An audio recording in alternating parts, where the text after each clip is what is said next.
Oke, bismillah. Assalamualaikum warahmatullahi wabarakatuh. Bismillahirrahmanirrahim. Alhamdulillahi rabbil alamin. Wabihi nasta'inu ala umurid dunya waddin.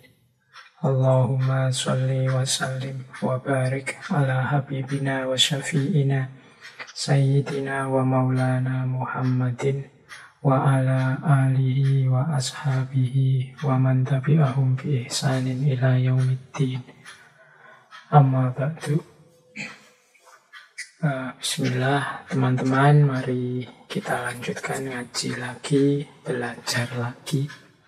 Semoga kita semua masih mampu untuk istiqomah belajar, nambah ilmu, nambah wawasan. Semoga sedikit-sedikit bisa meningkatkan kualitas hidup kita, memberi manfaat tidak hanya untuk diri kita, tapi juga untuk sesama. Alhamdulillah kalau bisa lebih luas untuk alam semesta. Baik, melanjutkan tema kita bulan ini, yaitu tema tentang agama.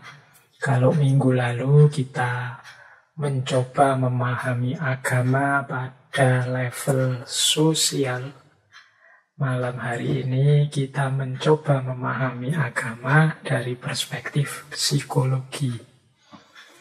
Kalau minggu lalu kita ditemani Emil Durkheim, malam hari ini kita akan ditemani seorang filosof dari Amerika namanya William James. Tema agama ini kita angkat, semoga paling tidak bisa menyadarkan kita bahwa berbicara tentang agama itu juga harus paham konteks-konteks pembicaraan. Jadi ini ngomongnya dari perspektif apa, yang dilihat dalam agama itu apanya. Seperti minggu lalu, Emil Durkheim lebih melihat agama dalam aspek sosialnya, melihat agama pada fakta sosialnya. Malam hari ini nanti kita lihat agama dari aspek psikologisnya, jadi dari aspek penghayatan orangnya. Ya kalau kita kan selama ini mungkin lebih asyik, lebih sibuk membahas agama dalam aspek ideal-idealnya, dalam aspek dalil-dalil teologisnya dan lain sebagainya. Ya semakin banyak perspektif, semoga semakin lengkap pemahaman kita, semakin luas wawasan kita, mungkin kita jadi tambah terbuka. Kalau ada orang bicara kita bisa tahu, oh yang sampean katakan benar, tapi yang sampean lihat itu aspek sosialnya. Oh kalau ini aspek psikologinya. Karena kadang-kadang orang ngomong di aspek sosial, kita ngomongnya dari aspek teologis. Orang ngomong dari aspek sosial, kita melihatnya aspek psikologisnya. Ya mesti aja tidak nyambung. Terus kita rame gegeran, mempertahankan perspektif bahwa pandangan kita lah yang paling benar. Belakangan sering muncul yang semacam itu. Nah, mari kita belajar. Biar yang seperti itu tidak terjadi. Kita luaskan seluas semampu kita dengan berbagai perspektif, dengan berbagai wawasan.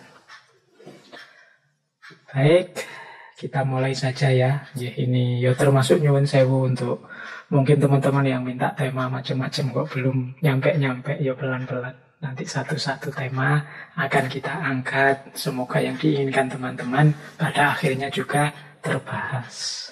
Tema-tema seperti yang kita bahas ini mungkin banyak juga ditemukan di kampus-kampus. Apalagi kalau malam hari ini misalnya perspektif psikologi, teman-teman yang dari jurusan psikologi pastinya sudah sangat familiar dengan tema-tema semacam ini. Mungkin wawasannya jauh lebih dalam daripada yang sekedar saya kenalkan, saya sampaikan malam hari ini. Tapi paling tidak teman-teman yang tidak dari jurusan teologi ya serba sedikit tahulah seperti apa pandangan dari perspektif teologi, perspektif psikologi terhadap agama. Baik, tokoh kita malam hari ini termasuk menurut saya ya tokoh yang istimewa. Beliau ini expert di banyak bidang. Beliau bapaknya banyak disiplin ilmu. Beliau ini kalau dalam filsafat dikenal sebagai bapak pragmatisme. Kalau dalam psikologi, seperti yang kita bahas malam hari ini, beliau ini dikenal bapak fungsionalisme dalam psikologi. Beliau juga dikenal sebagai bapak empirisme yang radikal. Nih, gaya-gaya pragmatis ini nanti beliau termasuk yang mempengaruhi tokoh kita minggu lalu, Emil Durkheim. Nanti beliau juga berpengaruh gagasannya pada Edmund Husserl, Bertrand Russell, Richard Rorty, dan lain-lain yang beberapa di antaranya sudah pernah kita bahas. Beliau ini ahli epistemologi, ahli pendidikan, ahli psikologi, ahli tentang agama, ahli tentang mistisisme, dan lain-lain. Ini menunjukkan ya memang beliau ini orang pinter. Tulisan-tulisannya banyak. Ada yang bilang, seorang penulis biografi yang menyatakan menulis karya-karyanya Bapak William James ini, itu kalau dijajar judul-judul bukunya saja itu bisa sampai 50-an halaman. Jadi 50 halaman buku itu hanya untuk nulis judul tulisan, judul karya yang pernah beliau tulis. Ya paling tidak ini menunjukkan memang beliau ini orang pinter, wawasannya luas. Ya, dari sisi intelektual begitu, tapi dari sisi personal, kehidupan beliau tidak semulus seindah yang kita bayangkan. Beliau ini lahir tahun 1842 di New York, dari keluarga kaya, dari kalangan intelektual. Ayahnya namanya Henry James Senior. Bapaknya ini seorang teolog, ahli agama berarti. Jadi dari sisi ekonomi kehidupan beliau sejak kecil pastinya terjamin. Hanya saja dari sisi fisik beliau ini termasuk orang yang sakit-sakitan. Beliau punya banyak penyakit. Beliau punya beberapa penyakit fisik, sakit mata, sakit punggung, sakit perut, sakit kulit. Ada banyak penyakit beliau. Tapi yang paling bahaya beliau ini punya gejala namanya neurastenia. Neurastenia itu penyakit psikis yang bentuknya adalah depresi. Jadi beliau dalam beberapa waktu pernah mengalami depresi. Berbulan-bulan beliau mengalami kecemasan, kegelisahan, depresi sampai bolak-balik ingin bunuh diri. Mungkin karena penyakit beliau yang macam-macam. Jadi dari sisi ini beliau termasuk sosok yang banyak prihatin. Jadi karena selalu sakit sampai kemudian depresi. Beliau sebenarnya pernah juga masuk ke jurusan kedokteran. Kemudian pernah juga melakukan ekspedisi-ekspedisi penelitian. Sayangnya tidak bisa tuntas karena beliau mudah sakit itu. Tadi ada cerita sampai beliau itu pernah satu ketika melakukan ekspedisi ke sungai Amazon, tapi terus pulang lagi karena tidak kuat, mabukan kemudian kena cacar. Akhirnya beliau pulang lagi kuliah meskipun sambil bertahan dari sakitnya. Nah, nanti pada akhirnya karir intelektual beliau banyak dihabiskan di Harvard. Dan di akhir-akhir hidup beliau nanti masuk dulu pernah kita cerita namanya Theosophical Society. Jadi masyarakat teosofi. Yang ini anggotanya banyak tokoh-tokoh besar. Dulu pernah kita bahas tema teosofi ini. Ini lebih ke spiritualitas. Mungkin kapan-kapan kita bahas ternyata banyak tokoh-tokoh itu yang menjelajahi aneka ilmu dan akhirnya berhenti pada spiritualitas. Ini ceritanya mirip Imam Ghazali dulu di Al-Munqidh Minad Dhalal. Imam Ghazali itu kan mengkaji ilmu ini, mengkaji ilmu itu, semua ilmu dijelajahi sampai terakhir, terminal terakhirnya ternyata tasawuf. Mirip seperti teosofi tadi, dimensi batin. Apa memang harus begitu? Mungkin menarik kita bahas. Ataukah kalau memang harus begitu, ngapain kita capek-capek menjelajah semua ilmu, langsung jujuk saja tasawuf misalnya. Nah, ini silahkan yang tertarik mungkin bisa dibahas. Malam hari ini kita terbatas waktunya untuk melebar ke sana pembahasannya. Nah, William James ini nanti menjelang meninggal, beliau ini mengalami sakit nyeri jantung. Dan kemudian meninggal pada tahun 1910. Jadi beliau meninggalkan banyak karya. Malam hari ini kita bahas salah satu ide gagasan beliau tentang agama yang ditulis dalam buku yang teman-teman mungkin sangat kenal buku ini, apalagi para mahasiswa, yang judulnya Varieties of Religious Experience. Jadi aneka ragam pengalaman keagamaan. Nah, ini kalau diterjemahkan dalam bahasa Indonesia. Baik, itu sedikit penjelasan tentang latar belakang personal dan intelektual seorang William James. Beliau ini ya salah satu bapak pelopor cara berpikir pragmatis, yang cara berpikir pragmatis ini menjadi khas cara berpikir filsafat Amerika. Jadi orang Amerika itu punya filosofi berpikir namanya pragmatisme. Pragmatisme ini mudahnya ya cara berpikir filosofis yang lebih berorientasi pada hasil. Yang penting hasilnya apa? Sampai atau tidak pada tujuan atau hasilnya. Jadi tidak suka dengan yang bulat-bulat, yang ruwet-ruwet, yang muter-muter. Pokoknya tujuannya apa dan bagaimana caranya untuk sampai ke sana paling cepat. Nah, ini filsafat pragmatis. Ya, nanti di sesi-sesi pragmatisme teman-teman boleh melacak ngaji filsafat yang membahas tema itu. Baik, kita awali bismillahirrahmanirrahim membahas agama dari perspektif psikologi. Nah, kita awali dari definisi saja ya, biar mudah, karena biasanya pembahasan-pembahasan itu mudahnya ya diawali dari definisi. Apa sih agama itu menurut William James dari perspektif psikologi? Kata William James, agama itu the feelings, acts, and experiences of individual in their solitude, so far as they apprehend themselves to stand in relation to whatever they may consider divine. Bahasa Indonesianya, agama itu semua perasaan, tindakan, pengalaman individual manusia dalam kesendirian mereka sepanjang mereka memahami bahwa mereka berada dalam hubungan dengan apa yang mereka anggap sebagai yang ilahi.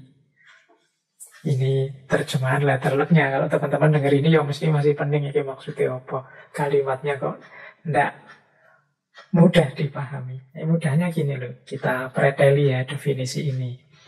Jadi agama itu kumpulan dari perasaan, tindakan, dan pengalaman kita sebagai individu. Berarti pengalaman sendiri-sendiri. Jadi apapun yang kita rasakan, kita lakukan, dan kita jalani sendiri-sendiri, saat kita menyadari bahwa kita itu punya hubungan dengan yang ilahi. Nah, jadi agama itu makanya ini perspektifnya psikologi. Jadi yang kita rasakan, yang kita lakukan, yang kita alami sehubungan dengan kesadaran kita bahwa kita ini berhubungan dengan Tuhan, berhubungan dengan yang ilahi. Kalau dalam Islam berhubungan dengan Allah. Jadi yang dibidik memang aspek individualnya. Jadi pengalaman setiap orang masing-masing. Berbeda dengan Emil Durkheim minggu lalu. Kata Durkheim, yang ini urusan pribadi masing-masing orang. Agama itu lebih penting fakta sosialnya. Tapi kalau di William James, enggak. Agama itu lebih menarik dilihat aspek individual. Rasa setiap orang dalam beragama. Pengalaman penghayatan setiap individu dalam beragama. Jadi dari definisi tadi, nanti kemudian ada banyak uraian. William James melanjutkan, jadi agama mari kita lihat sebagai pengalaman individu. Nah, Yang dilihat apa dalam pengalaman individu itu nanti di beberapa bagian varieties bukunya tadi disebut kuncinya 3. Pengalaman beragama itu punya 3 ciri. Yang pertama passionate, emosional, dan energetik. Jadi pengalaman kita dalam menjalankan agama itu biasanya passionate, penuh penghayatan, emosional yang kedua, dan yang ketiga energetik, sangat bergairah, sangat bersemangat. Orang itu yang memang sadar untuk beragama, biasanya sangat terlibat dan sangat sungguh-sungguh.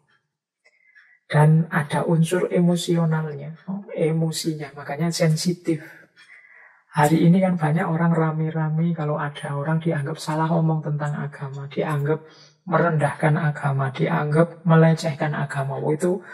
Banyak orang langsung marah-marah. Mengapa? Karena memang agama itu ada unsur passionate dan emosional serta energetiknya. Jadi kadang-kadang kita punya prinsip, kalau aku boleh direndahkan, tapi kalau agamaku jangan. Karena agama ada unsur emosinya. Jadi kata William James, justru ini yang penting harus digali. Aspek pengalaman keberagamaan individu. Disitulah kita harus masuk kalau ingin tahu hakikatnya agama itu apa. Tidak hanya lewat fakta sosial. Jadi tidak lewat lembaga-lembaga keagamaan atau kepercayaan komunal, tapi lewat pengalaman masing-masing individu. Disitulah kita temukan hakikatnya agama, yang sifatnya passion, yang sifatnya emosional dan energetik, penuh semangat. Jadi main rasa, main emosi, dan penuh semangat. Inilah sisi psikologisnya agama. Makanya orang beragama itu tidak bisa kita larang, kalau beragama jangan baper. Enggak, pasti bawa perasaan. Agama itu passionate, emosional juga, dan energetik. Nah, jadi mungkin kalau kita sudah ngerti unsur-unsur ini, nanti kita lebih hati-hati ya kalau membahas agama, termasuk agama kita sendiri atau agamanya orang lain. Karena dalam hal agama ini orang mesti sensitif, mesti baper. Jadi itulah hasil pengamatan yang disampaikan oleh William James tentang agama. Terus kita lihat. Nah, sekarang karakter agama. Dalam varieties disebut agama itu dalam diri pemeluknya punya 3 sifat atau 3 karakter. Yang pertama, dia adalah pilihan hidup yang harus diseriusi. Atau bahasa lainnya, dia adalah alive. Jadi dia sesuatu yang harus dihidupkan, harus digeluti. Seseorang itu ketika memutuskan memeluk agama tertentu, biasanya tidak ada yang merintah pun dia merasa harus serius menjalankan agamanya. Meskipun mungkin kadang-kadang banyak orang kan kalau memeluk agama, tapi kalau ditanya mesti jawabannya, sampean pingin serius tidak beragama? Rata-rata akan jawab, saya akan serius. Meskipun kadang prakteknya agak longgar, agak santai. Tapi tidak ada orang yang beragama kemudian bilang, agama itu tidak penting kok Pak, saya beragama itu iseng saja kok Pak, saya beragama tidak. Kalau ditanya mesti orang itu akan jawab, saya serius loh beragama. Nah ini katanya William James, itu normal. Karena agama dalam hidup seseorang itu adalah alive, unsur hidup. Jadi manusia mewajibkan dirinya untuk serius. Yang kedua ada karakter force.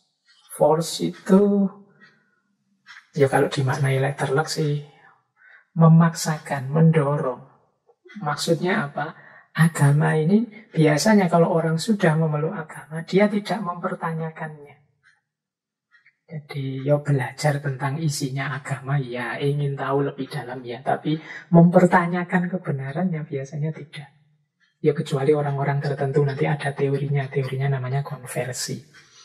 Jadi agama itu biasanya kita pilih, kita seriusi dan mendorong kita untuk menjalankan ajaran-ajaran dan tuntunannya.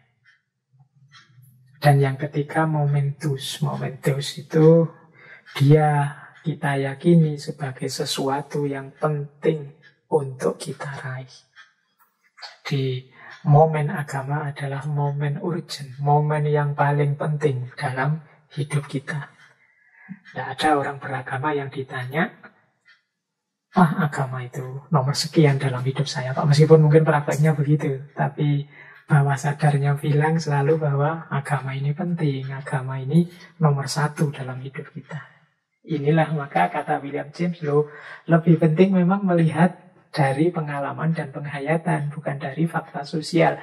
Kalau dari fakta sosial kadang-kadang agama bisa dinomorduakan. Tapi dalam diri individu kalau ditanya, dia pasti bilang agama itu yang nomor satu. Nah, berarti dari uraian-uraiannya William James tadi, belajar agama itu pintu masuknya adalah pengalaman keagamaan atau religious experience. Sekarang kita bahas coba apa sih pengalaman keagamaan itu, ciri-cirinya apa? Ya pengalaman keagamaan pastinya apa yang kita rasakan, apa yang kita hayati saat kita merasa berhubungan dengan, kalau bahasanya William James itu higher power, kekuatan yang lebih tinggi.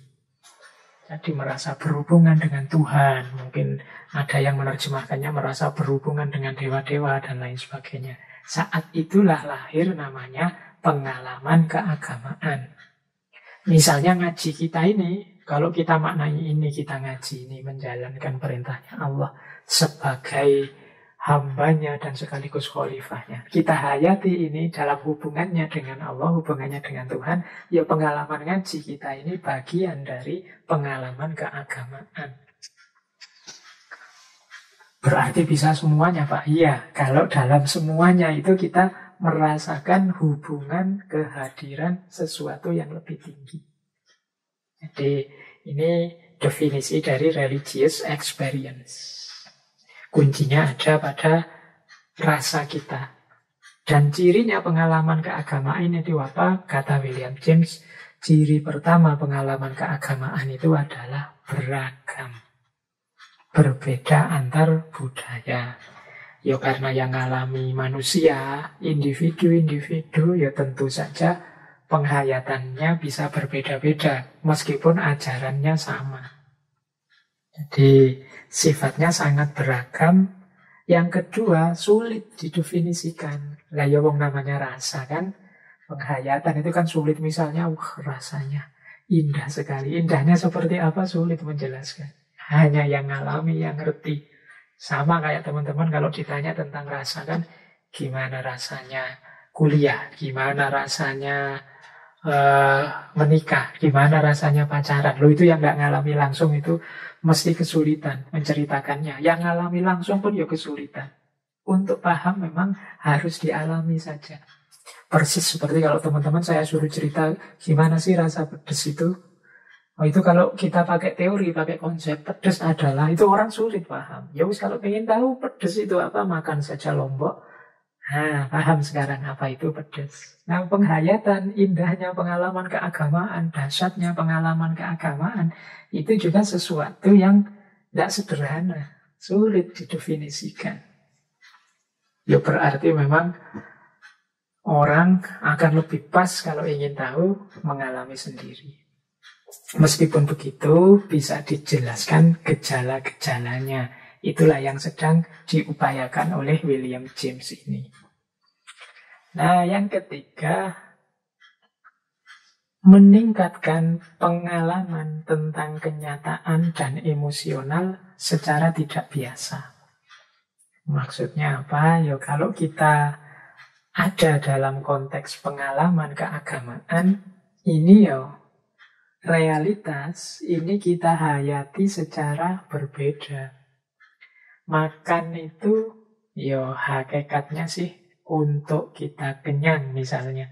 Tapi begitu kita sambungkan ini dengan hadirnya yang maha tinggi, wah saya makan ini, saya niati ibadah dalam rangka biar tambah dekat sama Allah. Loh, aktivitas makan ini sekarang maknanya berbeda. Pengalamanku makan ini pengalaman yang luar biasa karena dia bagian dari pengalaman berhubungan dengan Allah.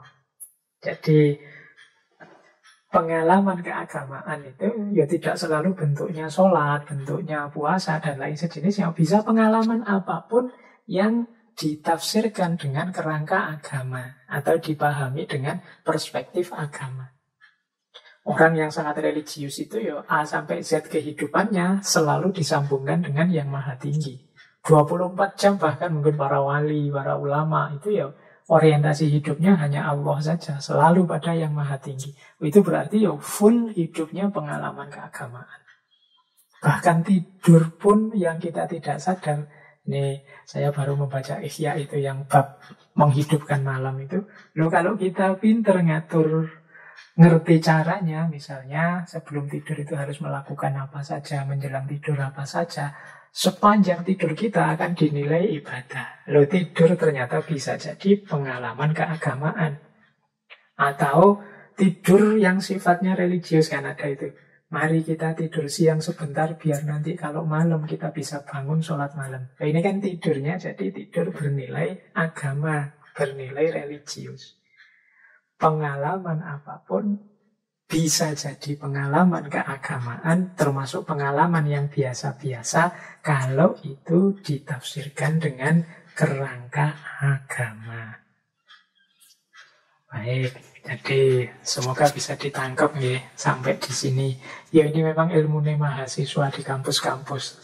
Tapi kan bukan berarti yang tidak mahasiswa atau yang bukan jurusan psikologi atau psikologi agama tidak boleh tahu.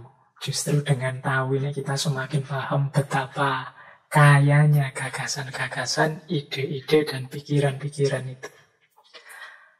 Baik, kita lanjutkan. Jadi itu tadi ciri-ciri karakter dari pengalaman keagamaan. Yang dari situlah kita masuk memahami agama. Nah, salah satu isu lain yang dibahas oleh William James dalam Varieties adalah pengalaman keagamaan yang jenisnya mistik atau disebut mistikisme. Dalam bahasa Indonesia ya mistisisme. Jadi kata mistik ini berasal dari bahasa Yunani mistikos yang artinya rahasia, tersembunyi. Jadi tidak kelihatan, misteri. Nah, itu pakai kata-kata mistikos. Jadi awas keliru. Karena kesannya kalau saya bilang mistik, teman-teman mesti nyambungnya ke bagian kelenik-kelenik. Tidak begitu. Dari kata-kata mistikos ini artinya sesuatu yang rahasia atau tersembunyi. Mengapa itu rahasia atau tersembunyi? Ya karena sifatnya sangat pribadi. Dia hanya dirasakan oleh yang mengalami langsung. Nah, pengalaman mistik ini, kata William James, mudahnya adalah pengalaman kesatuan. Jadi, pengalaman ketika kita bertemu dengan higher power tadi, yang maha tinggi tadi. Ya memang di dalam agama-agama, puncaknya sering disebut pengalaman kesatuan. Jadi, bertemu, kemudian melekat, bercampur, dan lain sebagainya. Istilah-istilahnya banyak. Kalau dalam Islam itu ada istilah ittihad, ada istilah wahdatul wujud, dan lain sebagainya. Di agama-agama lain juga ada. Jadi pengalaman diri yang menyatu dengan entitas ketuhanan. Ini namanya pengalaman kesatuan. Ya mudahnya kalau level kita itu pengalaman berhubungan dengan Tuhan itu misalnya kita merasa, ya Allah, Alhamdulillah, ya Allah itu sayang sekali padaku, hidupku itu nyaman terus. Kita merasa dilihat Allah terus, kita merasa disayang oleh Allah terus, diguyur aneka nikmat terus. Jadi rasanya Allah itu dekat dan perhatian terus pada kita. Itu juga sejenis pengalaman mistik. Jadi ya meskipun puncaknya orang sering menyebut ya bersatu sampai merasa egonya hilang. Ya satu teori begitu, tapi nanti versi yang lain ya tidak sampai sebegitunya, hanya merasa sangat dekat saja. Jadi mukorobah sekaligus murokobah. Mukorobah itu kita yang mendekat ke Tuhan. Murokobah itu Tuhan yang senantiasa mengawasi kita dan kita yang punya kesadaran bahwa aku ini selalu diawasi Tuhan. Nah, ini bagian dari pengalaman mistik. Cirinya apa pengalaman mistik ini? Ini mungkin dulu pernah saya singgung dalam sesi ngaji filsafat yang secara khusus membahas pengalaman keagamaan, tapi secara umum, tidak hanya dari William James. Jadi pengalaman mistik ini cirinya 4. Yang pertama ineffability, yang kedua noetic quality, yang ketiga transiency, dan yang keempat passivity. Nah, ini belajar lagi ini. Yang pertama apa? Pengalaman berhubungan dengan Tuhan itu seperti apa sih indahnya, rasanya, dan lain sebagainya. Yang pertama cirinya ineffability. Ineffability itu tidak bisa dikatakan, tidak bisa dijelaskan. Ini pengalaman yang jenisnya menakjubkan, indah, luar biasa. Seperti apa indahnya, seperti apa menakjubkannya, seperti apa luar biasanya, tidak tahu. Menjelaskannya susah, rasakan sendiri.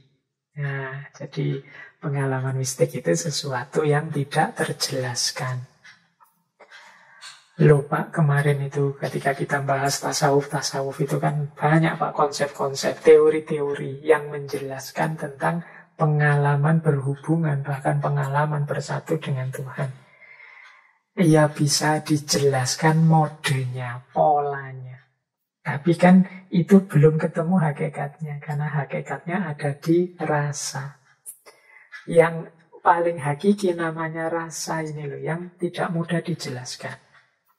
Bisa sih kita menjelaskan, oh hakikatnya manusia itu kalau ketemu dengan Tuhan misalnya, egonya lenyap, yang ada hanya Tuhan saja, seperti setetes air yang masuk ke tengah samudra. Itu ya kita pakai begini menjelaskan secara analogi-analogi ya bisa. Tapi kan pastinya seperti apa sih indahnya atau luar biasanya, ya yang ngalami langsung yang tahu. Jadi enaknya seperti apa sih manten baru itu misalnya. Loh kan teman-teman juga bisa berteori, yo kira-kira dahsyatnya itu seperti ini loh manten baru. Tapi kan bisa, tapi pasnya penjelasan itu ya tetap harus mengalami langsung, karena dia ineffable. Itu ciri pertama. Ciri kedua, pengalaman keagamaan itu yang jenisnya mistik ini adalah noetik. Noetik itu mungkin mudahnya mencerahkan. Jadi membuat orang punya pemahaman baru terhadap hidup. Membuat orang punya kesadaran baru terhadap hidup. Nah, ini namanya noetik. Jadi setelah mengalami hubungan yang intensif, dekat dengan Tuhan, itu biasanya terus kita tercerahkan. Cara kita memandang dunia mesti berbeda. Cara kita menjalani hidup pastinya juga berbeda. Karena pemahaman kita sekarang berubah. Ini kalau dalam tasawufnya Imam Ghazali kadang disebut makrifat. Makrifat itu orang yang sekarang tahu hakikat sejatinya hidup ini. Terbuka matanya, tercerahkan. Dia sadar mana yang hakiki, mana yang tidak hakiki. Makna hidup yang sejati itu apa. Yang ini tidak bisa diperoleh hanya dari buku-buku. Dari buku kita tahu teorinya. Tapi rasanya dan keterbukaan itu seperti apa, ya kita harus ngalami sendiri langsung. Jadi itu yang ciri kedua. Pengalaman beragama itu sifatnya noetik. mencerahkan, melahirkan pemahaman baru. Yang ketiga, transien. Transiensi. Maksudnya transien atau transiensi itu dia bersifat sementara. Ya tidak terus-terusan. Manusia itu yang makhluk bumi, tidak bisa dia mengalami momen kagum itu terus-terusan. Pasti nanti ada redanya. Ya kan kita kagum terus melongo itu kan ya tidak terus-terusan kan. Ya kalau sudah yang luar biasa itu menjadi biasa atau momennya lewat, ya tidak wow lagi. Nanti menjalani hidup lagi, mengalami itu lagi. Jadi dia tidak konstan terus-terusan. Ya tidak. Kemudian kalau teman-teman jangan keliru tentang wah ini beliau ini wali. Berarti 24 jam 7 hari, 30 hari dalam sebulan, 7 hari dalam seminggu ini mesti orang ini keramat-keramat terus isinya. Dia mesti sifatnya pencerahan terus-menerus, hidupnya mesti luar biasa. Tidak begitu. Sifatnya transien. Ada momen-momen ketika sifat luar biasa, kekaguman luar biasa ini muncul, tapi kemudian ada momen-momen surut. Biasa saja, nanti ngalami lagi. Tapi kemudian luluh lagi, terus ngalami lagi. Itu namanya transien. Pengalaman mistik juga begitu. Ya kita kan juga begitu. Di level kita loh yang orang biasa. Kedekatan kita dengan Allah kan ya naik turun. Kadang-kadang merasa sangat dekat, merasa sangat perlu, merasa banyak disayang. Baik kadang-kadang kita ya lupa, kita ya lalai, kita ya asyik dengan dunia kita, melupakan Allah. Nah itu memang sifatnya penghayatan, pengalaman keagamaan itu transien. Sementara. Yang keempat, passivity. Passivity ini artinya pasif, di luar kontrol kita. Jadi kita tidak bisa mengatur biar saya mengalami kesatuan yang mengagumkan. Jadi kita tidak bisa momen wow, takjub, terkejut itu kan tidak bisa diatur. Ya kalau diatur, direncanakan mungkin tidak jadi wow. Tidak jadi tercerahkan, prosesnya kita sadari. Pengalaman mistik ini luar biasa karena kita ini hanya menunggu dianugerahi, menunggu dilimpahi. Sifatnya pasif. Kita tidak bisa merancang sendiri lahirnya pengalaman itu. Jadi itulah 4 penjelasan tentang pengalaman beragama yang namanya mistik. Ada ineffable, ada noetic, ada transience, ada passivity. Jadi belajar agama itu dari pengalamannya, dan jenis pengalaman puncak dalam agama namanya mistikisme. Cirinya mistikisme 4 tadi. Baik, kita lanjutkan.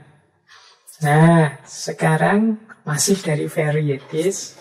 Menurut William James, penghayatan orang terhadap agamanya itu bisa dibagi 2. Yang pertama, orang yang menghayati agamanya dengan paradigma kontrol. Yang kedua, orang yang menghayati agamanya dengan paradigma pasrah. Jadi, ini 2 gaya beragama. Ada paradigm of control dan paradigm of surrender. Yang satu ingin mengontrol, menata hidupnya agar sesuai dengan ajaran-ajaran agama. Yang satu lebih suka pasrah, menyerahkan dirinya dalam pengalaman agama. Jadi ya memang gayanya berbeda. Biasanya yang paradigma kontrol ini mungkin beragama yang lebih fokus pada ajaran-ajaran, aturan-aturan fikih, aturan-aturan akidah, ini boleh, ini tidak boleh, dan lain sebagainya. Nah, ada yang kebalikannya, beragama pasrah. Kalau ini tidak lagi fokus pada aturan, tapi fokus pada memasrahkan jiwanya sepenuhnya kepada Tuhan. Ya kalau kita bisa dua-duanya, alhamdulillah. Tapi biasanya dalam diri seseorang itu ada salah satu yang dominan. Meskipun ya unsur-unsur ini saling berkait. Nah, kalau dalam paradigma kontrol itu cara beragamanya bisa dijelaskan melalui pengetahuan-pengetahuan. Biasanya muncul tradisi-tradisi. Jadi budaya-budaya yang bisa dilihat. Nah, ini paradigma kontrol. Hasilnya yang namanya religiusitas. Bagaimana manusia menghidupkan religinya, agamanya. Sejak dari pikiran sampai kemudian diwujudkan dengan tindakan.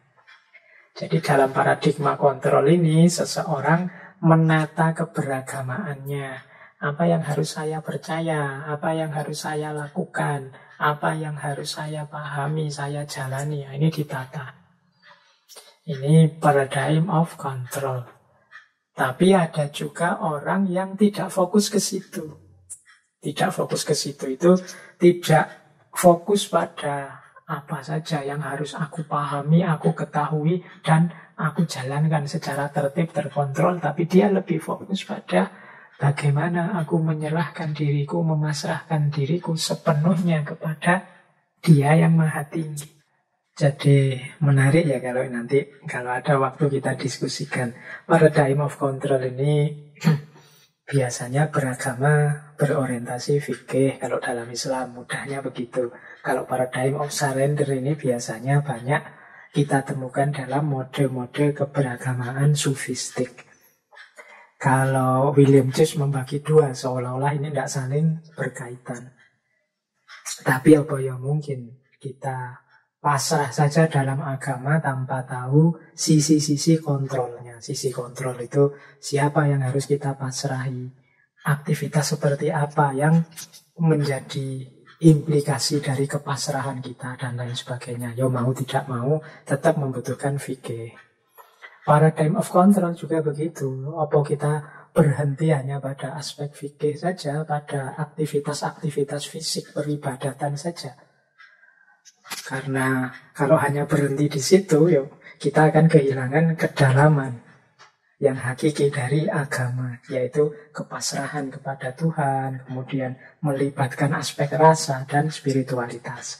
Ini sebenarnya dua-duanya penting, tapi memang dalam cermatannya William James, orang itu biasanya ada kecenderungan-kecenderungan yang lebih kuat. Ada yang kecenderungan sufistiknya kuat, sementara ada pula yang kecenderungan fikihnya kuat. Mana yang lebih penting? Ya dua-duanya penting. Cuma biasanya saling mendukung, saling menguatkan. Meskipun seringkali terjadi juga saling kritik, saling menjatuhkan. Dari dua paradigma ini. Misalnya yang fikih menganggap orang tasawuf itu sesat. Sementara yang tasawuf menganggap orang fikih itu dangkal.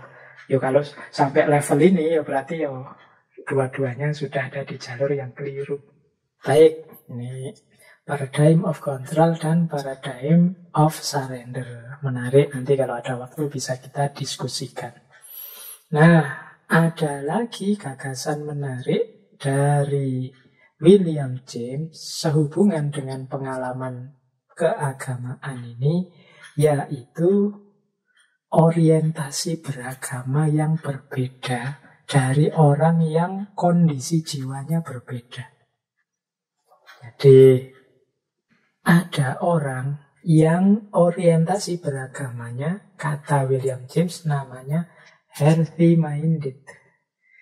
Orang beragama dengan pikiran yang sehat. Istilahnya healthy minded. Ada juga orang beragama yang didasari oleh sick souls. Jiwa yang sakit, jiwa yang menderita. Nah, mari kita lihat bedanya apa. Ya kita sebenarnya dalam hidup ini tidak sepenuhnya bisa ngontrol. Kita itu harus punya pikiran yang sehat atau harus menghindar dari jiwa yang sakit. Karena kita dalam hidup ini dinamis sekali, mengalami banyak peristiwa-peristiwa yang kadang di luar kontrol kita.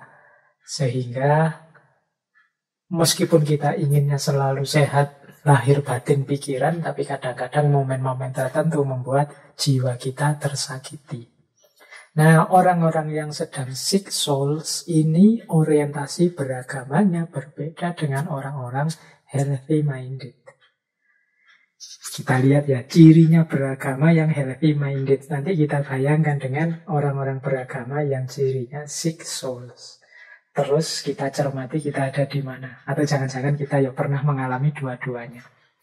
Kata William James, beragama yang healthy minded, beragama yang menggunakan pikiran sehat, yang pertama, mereka memandang dunia ini adalah anugerahnya Allah yang indah. Jadi dunia ini adalah fasilitas, nikmat, anugerah yang diberikan oleh Allah. Karena itu mereka lebih menikmati dunia. Orang healthy minded itu mestinya lebih mudah bersyukur.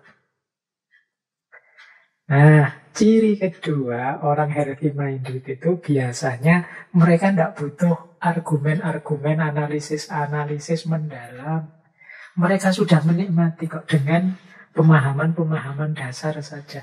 Mereka tidak perlu lagi analisis-analisis jelimet, justifikasi akal, dukungan argumen ini, argumen itu. Dan mereka sudah menikmati apapun yang diberikan oleh Tuhan. Dunia dan isinya termasuk yang mampu mereka jangkau. Jadi mereka ini tidak terlalu membutuhkan analisis-analisis pendalaman. Mereka lebih menikmati. Ini orang healthy minded. Yang ketiga, orang healthy minded ini lebih optimis, lebih gembira dalam hidupnya.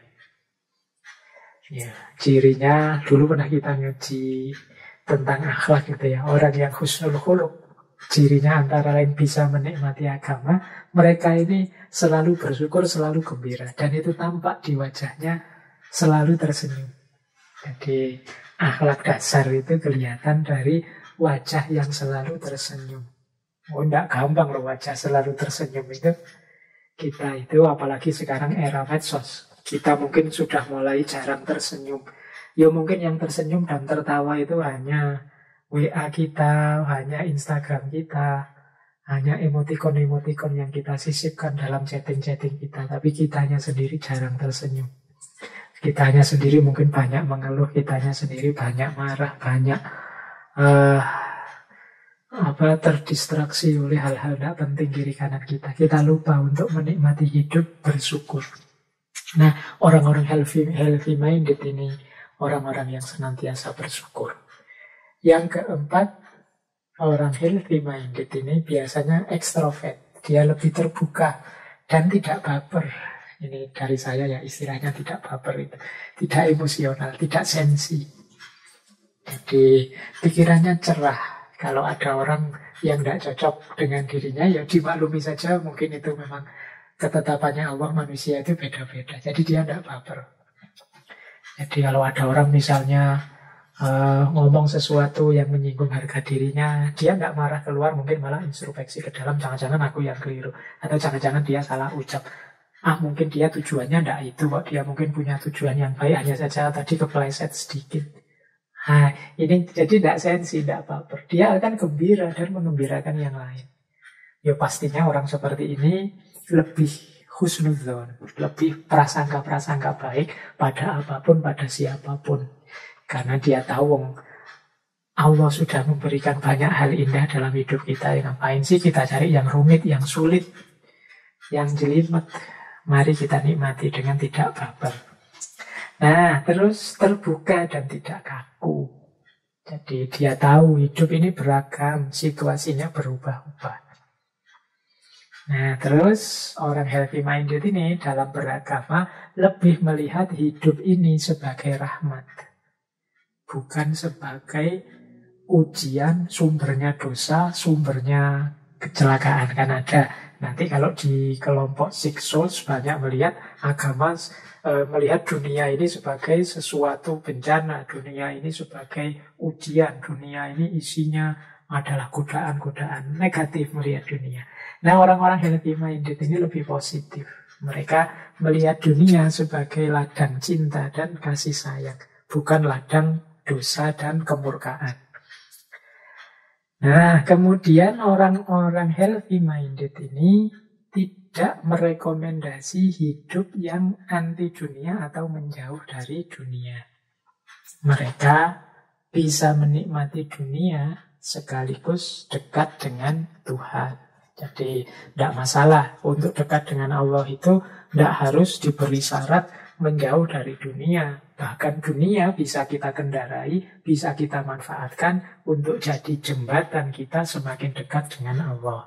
Nah, ini gaya healthy minded. Kan nanti ada gaya sebaliknya yang oh, dunia ini ujian, dunia ini cobaan, dunia ini jelek. Kita tidak boleh menuju dunia, kita harus melihat ke yang sejati, yang akhirat. Sehingga terus dunianya ditinggal. Nah, orang healthy minded tidak begitu cara beragamanya. Dan terakhir cirinya orang healthy minded itu dia berkembang secara gradual. Dia tahu bahwa dia manusia yang tidak sempurna, yang banyak kurangnya, banyak khilafnya. Tapi dia siap memperbaiki diri setahap demi setahap, selangkah demi selangkah. Inilah cirinya orang yang healthy minded.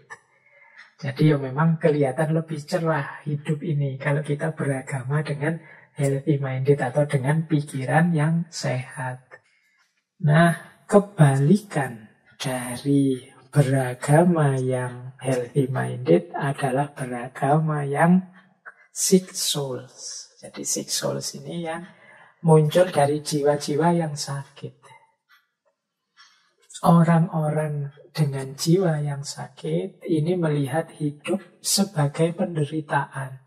Mungkin dia pernah ngalami musibah, mungkin dia pernah ngalami konflik, atau mungkin dia punya trauma-trauma tertentu. Sehingga menurut dia, selain agama, selain Tuhan, semuanya tidak penting. Semuanya adalah penderitaan. Hidup ini adalah penderitaan. Maka kita harus mendaki jalan spiritual. Nah, jadi agama menjadi mungkin ya dalam tanda petik pelarian mereka dari berbagai musibah, penderitaan, khususnya penderitaan batin yang mereka alami. Ya penderitaan batin itu mungkin konflik, rasa bersalah, rasa jauh dari Tuhan, mendapat musibah, tertimpa kejahatan tertentu. Itu kan orang banyak sekali mengalami peristiwa-peristiwa traumatik, mengejutkan jiwanya. Nah, ini orang-orang sick souls. Nah, orang yang semacam ini, ya ciri utamanya tentunya kebalikan dari healthy minded tadi. Ini keberagamaannya adalah keberagamaan yang murung. Keberagamaan yang tidak ceria. Cirinya paling tidak 4. Yang pertama, pesimis. Tidak optimis. Mereka ini mungkin punya pandangan, dunia ini memang penjara bagi kita. Biarlah di dunia ini penderitaan. Tidak ada kebahagiaan di dunia ini. Tidak apa-apalah dunia dikorbankan. Yang penting aku harus selamat di akhirat. Ini gaya pesimis. Mungkin dia pernah mengalami, kata William James, peristiwa-peristiwa traumatik yang membuat dia kecewa terhadap dunia, pesimis terhadap dunia. Selain pesimis, dia juga introvert. Tidak terbuka, tidak suka bergaul secara terbuka dengan orang lain. Ada pandangan juga mungkin yang mendasarinya, kata William James, ya, anggapan bahwa manusia itu hakikatnya jahat. Manusia itu hakikatnya ambisius. Manusia itu hakikatnya penuh hawa nafsu. Maka kalau ingin selamat, jangan terlalu banyak dekat bergaul dengan orang lain. Karena kita akan terpengaruh, kejernihan kita akan tercemari. Nah, ini makanya kebanyakan orang-orang sick souls ini lebih tertutup, lebih introvert. Kemudian biasanya orang-orang ini pasif. Jadi pasif itu pokoknya saya pasrah saja segalanya kepada Yang Maha Kuasa. Mungkin hidupku yang seperti ini itu memang takdirnya, ketentuannya. Biarlah aku nikmati penderitaan ini. Terus dia pasif. Jadi dunianya ditinggalkan dengan orientasi ke akhirat atau ke kekuatan yang maha tinggi. Jadi dia tidak mau berusaha. Nah, ini ciri ketiga orang-orang beragama yang dalam kondisi sick souls, kata-kata William James. Dan yang terakhir, kalau tadi yang healthy minded itu sadar bahwa dia harus berubah setahap demi setahap, biasanya orang-orang dengan sick souls ini mengalami proses ingin langsung jadi orang yang baik tiba-tiba 100%. Jadi 180 derajat dari sangat jelek jadi sangat baik. Entah dengan cara apa, pokoknya tiba-tiba saja kayak orang melakukan pertobatan yang langsung. Nanti ini kalau dalam teorinya William James sering disebut konversi. Jadi perubahan mendadak yang tiba-tiba.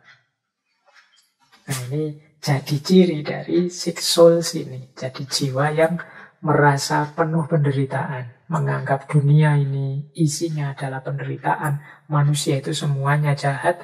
Untuk menjaga kejernihanku dan hubunganku dengan Tuhan, aku harus menjauhi dunia, menjauhi manusia. Nah ini proses ini biasanya diawali dari konversi. Konversi itu perubahan drastis. Konversi itu pembalikan terhadap orientasi hidup. Nah kita bahas sebentar ya yang konversi ini. Ya konversi ini bagian juga dari pengalaman keagamaan. Kata William James, konversi itu satu bentuk pengalaman keagamaan di mana hidup seseorang mengalami dramatic spiritual turning atau dramatic spiritual turn, mengalami balik arah spiritual yang dramatis. Saya tidak tahu ya, mungkin istilah konversi ini kalau hari ini itu dekat dengan istilah yang kita pakai dengan istilah hijrah. Jadi mengalami pembalikan orientasi hidup yang dramatis. Ya konversi itu bisa dari orang yang tidak beragama terus jadi beragama. Atau orang yang dari satu agama mungkin karena kecewa dengan agamanya yang lama atau karena terpesona dengan agamanya yang baru terus dia pindah agama. Atau bisa juga dari orang yang tidak terlalu serius beragama menjadi sangat serius beragama. Nah, yang terakhir ini mungkin yang hari ini sering kita sebut dengan istilah hijrah. Berarti hijrah itu ya kalau pakai teorinya William James ini termasuk dramatic spiritual turn. Jadi balik arah spiritual yang dramatis. Ya bagi yang mengalami konversi ini diyakini sebagai intervensi Tuhan atau hidayah dari Tuhan. Makanya ini istilah ini kan sering kita pakai, kata-kata hidayah ini. Meskipun kadang-kadang kita pakai untuk meledek orang. Wah, misalnya ada orang kok keliru atau menurut kita sesat, terus saya doakan semoga kamu dapat hidayah ya. Nah, itu seolah-olah mendoakan tapi hakikatnya ya meledek. Ini pentingnya kita memahami siyakul kalam ya. Hari ini kadang-kadang ada orang guyon dianggap serius. Kita anggap berdoa ternyata melecehkan. Kita anggap memuji ternyata menjatuhkan dan lain sebagainya. Nah, jadi konversi ini bagi yang ngalami biasanya dipahami sebagai sebentuk hidayah. Ini yang membuat orang setelah lama mengalami hidup dalam gelisah dan galau, akhirnya tercerahkan. Setelah lama melakukan pencarian spiritual, akhirnya menemukan yang dicari. Tidak ada angin, tidak ada hujan, tiba-tiba mengalami pencerahan yang luar biasa. Kan ini momen-momen hidayah itu. Jadi dia tidak mesti kita dapat. Kita harus berusaha dan berdoa dulu. Atau memang kehendak Tuhan kita diberi hidayah. Jadi bagian dari pengalaman keagamaan kita itu ada kalanya orang-orang tertentu mengalami konversi. Baik ya alhamdulillah kalau dia mengalami seperti yang nomor 3 tadi. Dari tidak serius beragama menjadi serius beragama. Meskipun kemudian ayo diperhatikan keberagamaan teman-teman yang mungkin mengalami konversi ini, adakah levelnya healthy minded ataukah sick souls, ataukah ada di paradigm of control ataukah paradigm of surrender dan lain sebagainya. Itu peta-peta yang sudah dijelaskan sebelumnya, mungkin penting juga kita tengok lagi. Nah, kita lanjutkan. Ciri-ciri dari pengalaman konversi itu setidaknya ada 5. Jadi, apa sih cirinya orang ini mengalami pembalikan spiritual? Yang pertama, biasanya orang-orang ini loss of worry. Tidak lagi takut pada banyak hal. Jadi dia tidak takut apa-apa lagi. Yang penting semangat keagamaannya tinggi. Yang saya takuti hanya Allah sajalah. Biasanya begitu kan di teman-teman yang hijrah itu. Loss of worry. Kehilangan teman tidak apa-apa. Kehilangan dunia tidak apa-apa. Kehilangan pekerjaan tidak apa-apa. Yang penting Allah. Nah, ini ada ciri ini dari yang sedang mengalami konversi. Ciri yang kedua, perceiving truth not known before. Merasa tercerahkan, mendapat pengetahuan yang sebelumnya tidak tahu. Orang yang mengalami konversi itu biasanya merasa seperti orang baru bangun tidur. Iya, kemana saja ya aku selama ini? Kok tidak ngerti aku? Aku beragama sejak kecil loh. Kok baru sekarang? Rasanya aku sadar tanggung jawab untuk beragama ini. Nah, ini kita menyebutnya orang yang tercerahkan.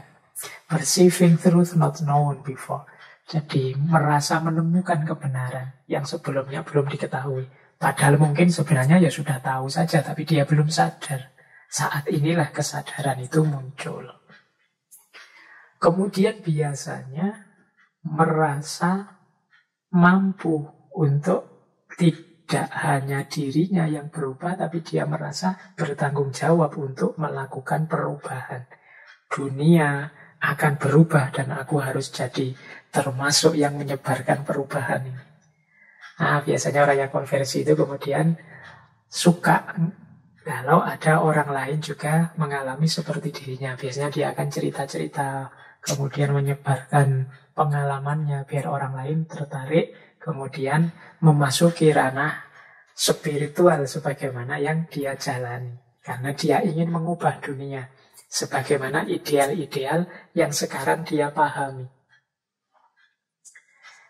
Yang keempat, ada ecstasy of happiness. Orang ini biasanya merasa sangat gembira, bersyukur sedalam-dalamnya.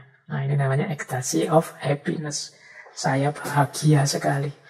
Alhamdulillah, anugerah Allah yang luar biasa ini. Saya tercerahkan sekarang. Nah, ini ecstasy of happiness. Kemudian yang kelima, saintliness. Saintliness ini merasa dirinya seperti orang-orang suci. Merasa dirinya tersucikan sekarang.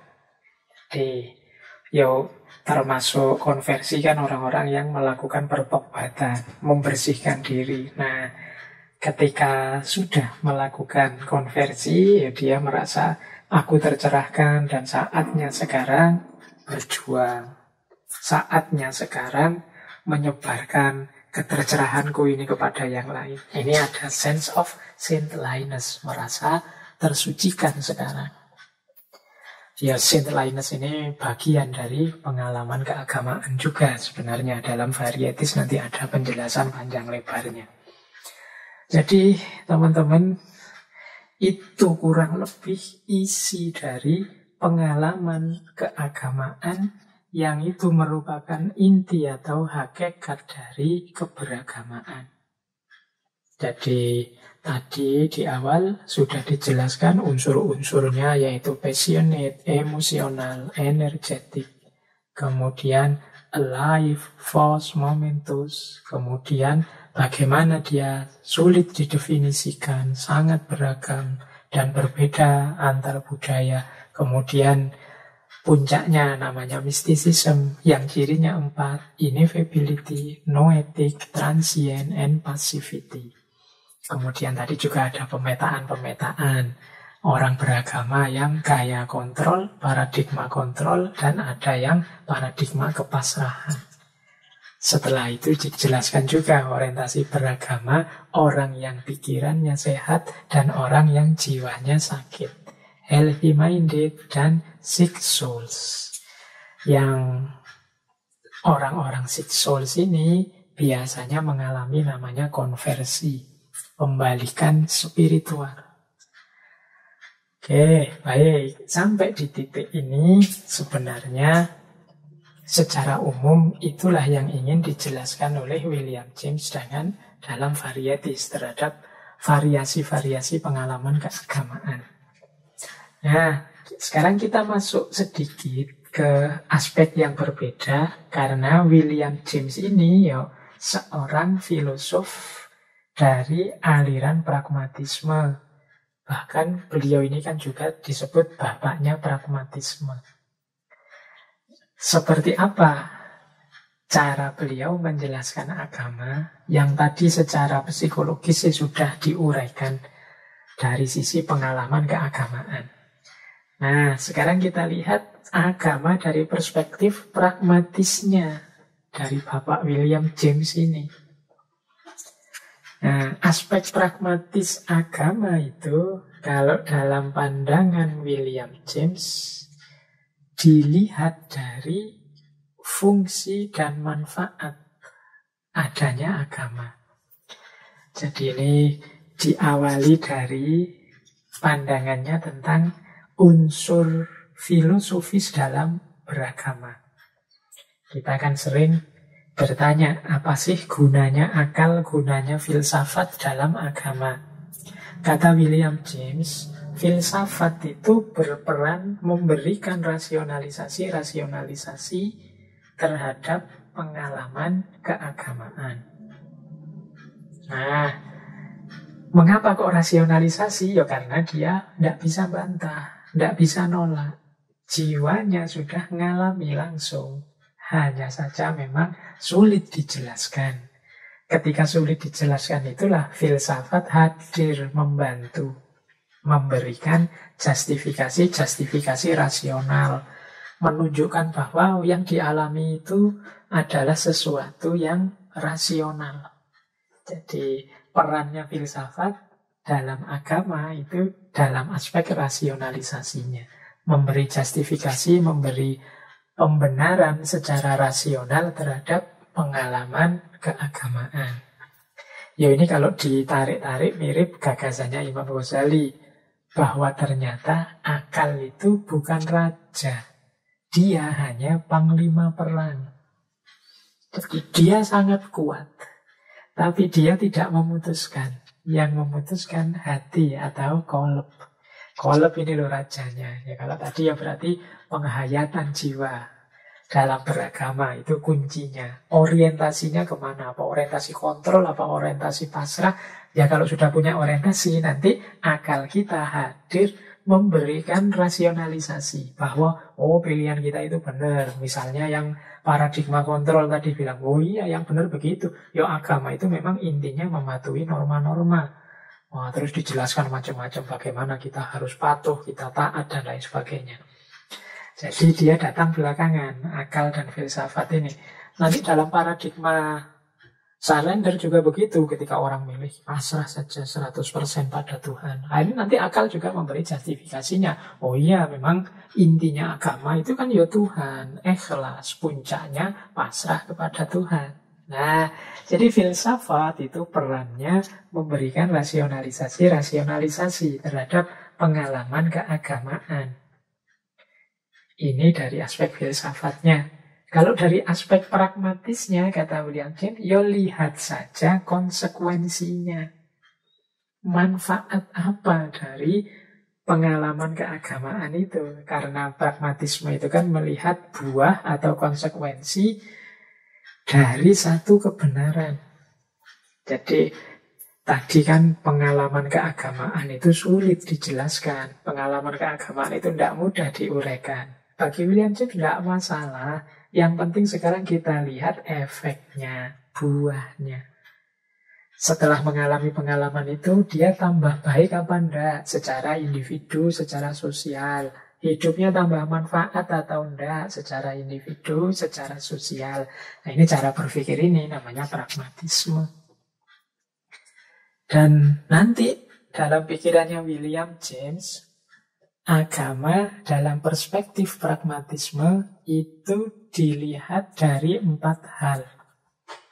Yang pertama dari aspek pengalaman, yang kedua dari aspek hipotesisnya, yang ketiga dari aspek filsafatnya, dan yang keempat akhirnya dari aspek tujuannya. Nah, ini dari aspek pragmatis ya. Yang pertama pengalamannya. Jadi mengapa pengalaman? Ya diawali dari pengalaman memang. Tadi kan sejak awal melihatnya dari aspek pengalaman. Jadi pragmatisme itu pertama-tama melihat aspek pengalamannya. Kita mengalami sendiri kan, kita menjalani sendiri kan. Nah, ini yang pertama. Nah, yang kedua dari aspek hipotesisnya.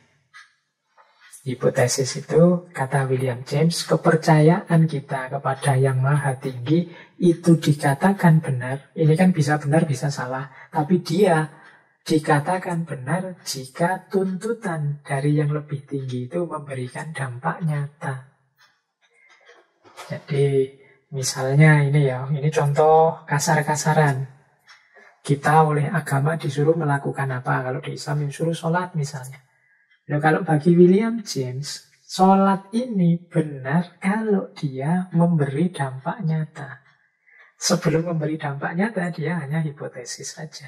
Bisa benar, bisa salah. Dampak nyata itu misalnya dengan sholat. Saya semakin tenang, batin saya semakin rasanya nyaman hidup ini. Nah, itu dampak nyata namanya.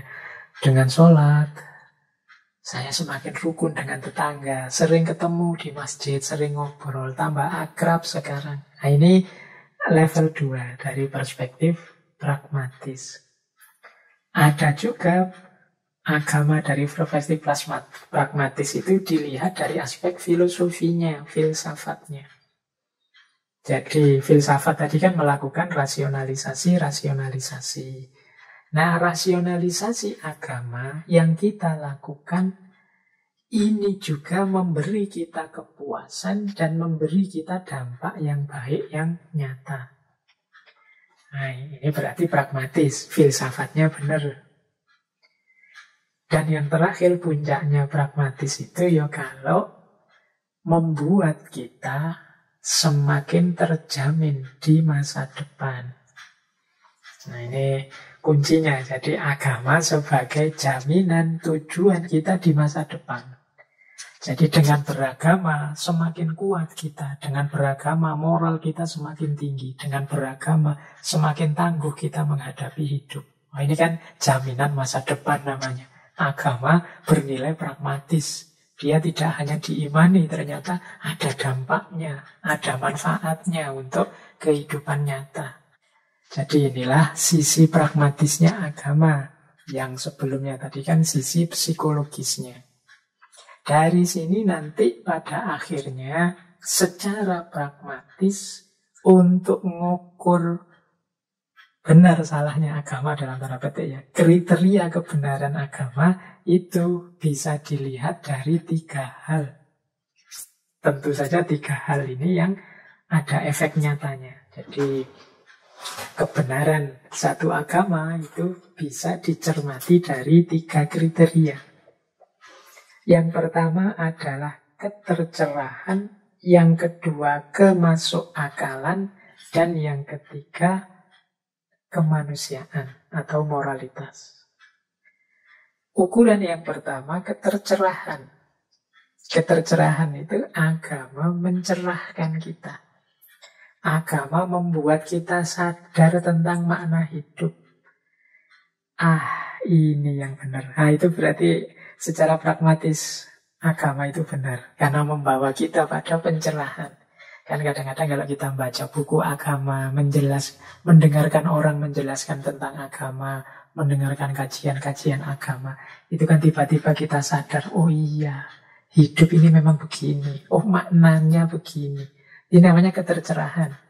Jadi agama yang mampu membawa kita pada ketercerahan. Ini salah satu kriteria benarnya agama. Udah keliru sampean memeluk agama itu. Sampean tercerahkan di situ. Yang kedua, kemasukakalan filosofis. Kemasukakalan itu dia cocok sesuai dengan sebagian besar kebenaran yang sudah kita tahu. Jadi kita hidup ini kan tidak kosong. Kita sudah punya banyak pengalaman macam-macam dalam hidup ini. Kebenaran macam-macam. Nah, ukuran benarnya agama, kata William James, antara lain dia harus masuk akal. Masuk akal itu cocok dengan banyak kebenaran yang sebelumnya kita tahu. Misalnya begini loh. Oh iya, agama ini mengajarkan ini. Cocok dengan yang selama ini aku temukan. Oh, agama mengajarkan itu sesuai dengan kebenaran yang sebelumnya aku yakini. Nah, ini kemasukakalan filosofis. Menjadi gerbang orang menerima, membenarkan satu agama. Jadi, ya ini ilustrasi ya. Zaman dulu misalnya di Jawa itu silih berganti masuk agama-agama. Dari Hindu Buddha, terus masuk Islam masuk, Kristen masuk. Itu mudah sekali diterima oleh orang Jawa. Mengapa? Karena mungkin prinsip-prinsipnya hidup orang Jawa itu lebih cair, lebih terbuka, sehingga bisa masuk banyak budaya. Berarti ajaran-ajaran agama yang masuk bagi orang Jawa dianggap masuk akal saja, cocok, sesuai dengan prinsip-prinsip hidup yang sebelumnya kita tahu. Jadi mereka tidak resisten, tidak nolak. Karena memang ukuran kebenaran secara pragmatis itu kemasukakalan filosofis antara lainnya. Sehingga dulu para wali itu berdakwah kan juga membaca ini. Bagaimana semesta berpikirnya orang Jawa. Nah, sehingga mereka masuk lewat jalur itu dan mudah diterima oleh orang Jawa karena orang Jawa punya sistem kebenaran yang sesuai dengan itu. Jadi ini kriteria kedua. Yang ketiga, berguna secara moral. Jadi membuat orang lebih manusiawi. Jadi membuat hidup lebih manusiawi. Nah ini kriteria kebenarannya agama. Ini 3 kriteria tadi ya. Tercerahkan, kemasukakalan, dan moralitas. Jangan sampai sebaliknya. Kalau sebaliknya berarti agama tersebut tidak benar secara pragmatis. Agama kok tidak membawa pencerahan, membawa kerumitan, keruwetan, membawa masalah. Atau agama kok isinya tidak cocok semua dengan yang selama ini kita tahu. Atau membuat hidup kita jadi tidak manusiawi. Mungkin membuat kita jadi robot, mungkin membuat kita jadi setan, mungkin membuat kita jadi malaikat. Ini tidak manusiawi. Nah, ini ukuran-ukuran kebenaran agama dari perspektif pragmatis. Ya boleh setuju, boleh tidak. Ini pikirannya Bapak William James. Beliau melihatnya dari perspektif filosofinya, yaitu pragmatisme. Ya paling tidak bisa jadi bahan introspeksi kita. Kita ini kan sering mengukur sesuatu dari perspektif pragmatis. Kalau tidak ada manfaat nyatanya, kita tidak percaya dulu. Nah, William James nuntun kita, memberi rumus kita tentang bagaimana kita harus menguji nilai kebenaran agama secara pragmatis. Mungkin untuk memuaskan dahaga kita akan hasil, tidak hanya proses. Baik, teman-teman. Wah, ini masih ada waktu 30 menit. Mungkin kalau saya tambahi konsep-konsep lagi, teman-teman sudah lelah pikirannya sejak tadi, teori macam-macam, konsep macam-macam. Sisa waktu, mari kita membahas santai-santai ya. Ada banyak sekali quotes-quotes bagus dari seorang William James. Apalagi beliau ini tadi saya cerita ya, terakhir-terakhir malah masuk teosofi. Beberapa gagasannya memang terasa spiritual. Jadi mungkin quotes-quotes ini menarik kalau ada yang cocok untuk teman-teman. Tidak selalu relevan dengan yang kita jelaskan tadi ya, karena ini temanya macam-macam. Jadi yang tentang agama dari perspektif psikologis, dari perspektif pragmatis, inti-intinya yang tadi. Sekarang mari kita jelajahi kebijaksanaan-kebijaksanaan, hikmah-hikmah dari seorang William James. Yang pertama, satu ketika beliau ini bilang begini, kita ini di dunia ini mungkin seperti anjing dan kucing di perpustakaan, melihat-lihat buku dan mendengar percakapan, namun tidak paham sama sekali maknanya. Jadi ini sindiran pada kita. Kita ini hidup di dunia ini lebih sering tolah-toleh tidak paham. Seperti anjing dan kucing di perpustakaan. Di perpustakaan itu kan buku-buku banyak, percakapan-percakapan berkualitas juga berseliweran. Hanya saja anjing dan kucing tidak bisa mengambil manfaat dari situ. Jadi meskipun dia sudah ada di dalamnya. Nah ini mungkin sindiran bagi kita. Hari ini itu ya referensi-referensi berkualitas bisa mudah kita temukan di mana-mana. Obrolan-obrolan berkualitas itu ada di mana-mana. Apalagi sekarang ada YouTube, media-media sosial. Itu kan bertebaran hal-hal penuh kualitas. Hanya saja kita ini ya tiap hari hanya tolah-toleh saja. Ya kita lihat sih, ya kita dengarkan sih. Tapi otak kita tidak jalan. Kita tidak paham, kita tidak dapat apa-apa. Hidup kita tidak berubah-berubah, jadi lebih baik. Ini seperti ayam yang mati di lumbung. Banyak sekali materi, banyak sekali gizi, malah mati. Kenapa? Tidak bisa mencerna, tidak bisa memakannya.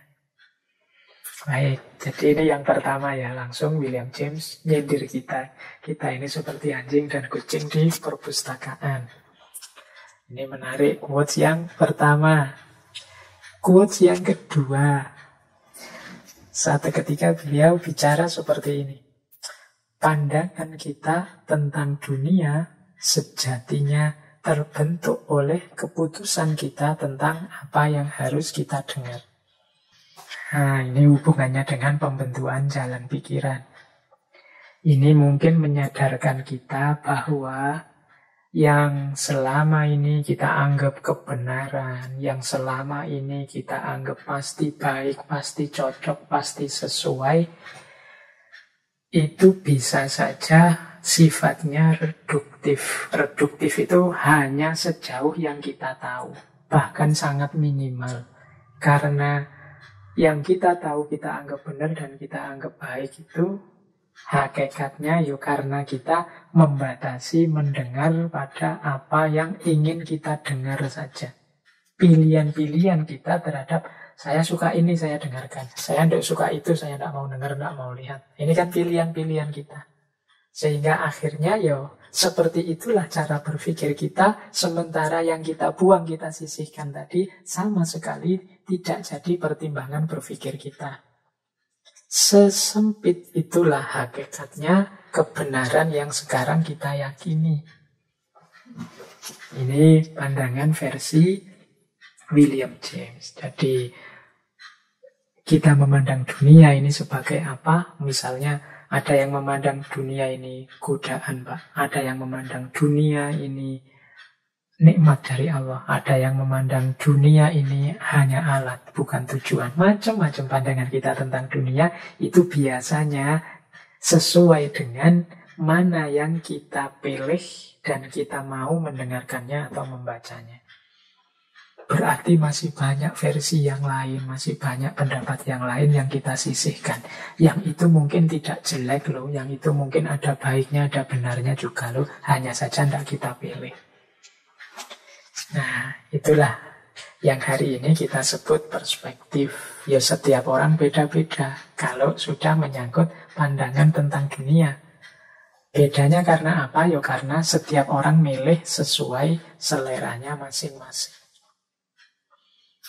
Nah, jadi kalau itu tentang perspektif dunia. Kita lanjutkan lagi. Ada lagi quotes yang menarik dari William James tentang feeling atau merasa. Kata William James, kalau engkau percaya bahwa merasa buruk atau merasa khawatir saja telah cukup untuk mengubah masa lalu atau masa depan, mungkin engkau tinggal di planet lain dengan sistem realitas yang berbeda. Nah, ini lagi-lagi sindiran, sarkas untuk kita. Kita itu kan makhluk manusia yang mudah merasa panik, mudah merasa buruk, tapi malas bergerak untuk mengubah situasi. Jadi kata William James, kalau engkau hanya merasa buruk dan merasa khawatir saja dan menganggap yang seperti itu sudah cukup untuk mengubah masa lalu atau masa depan, jangan-jangan engkau tinggalnya di planet lain, tidak di bumi. Kalau di bumi ini, kalau kamu merasa buruk atau merasa khawatir, atasi itu.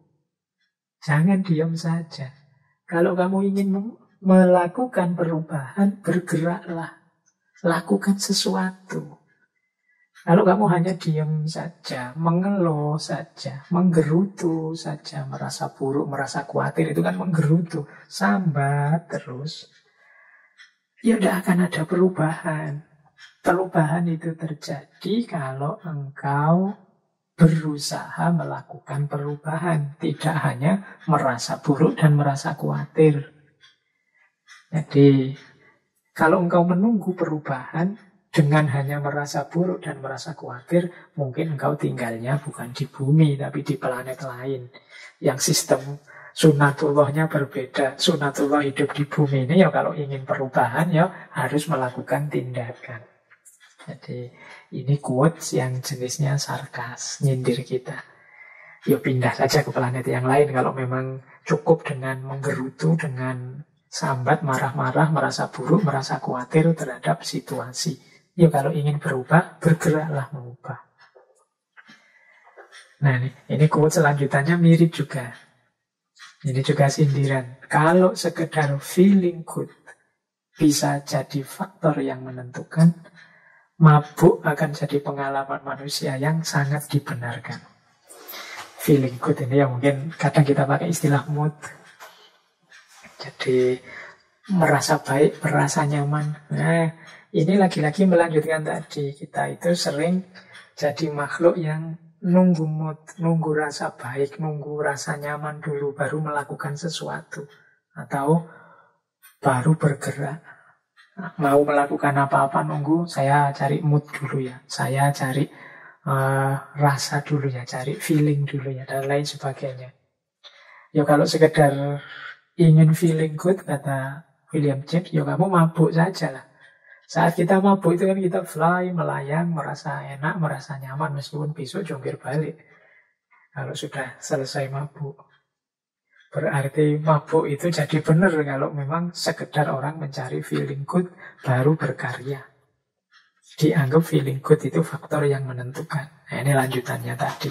Kita jangan diam saja, jangan hanya mengandalkan rasa, perasaan, sambat, malas, dan lain sebagainya.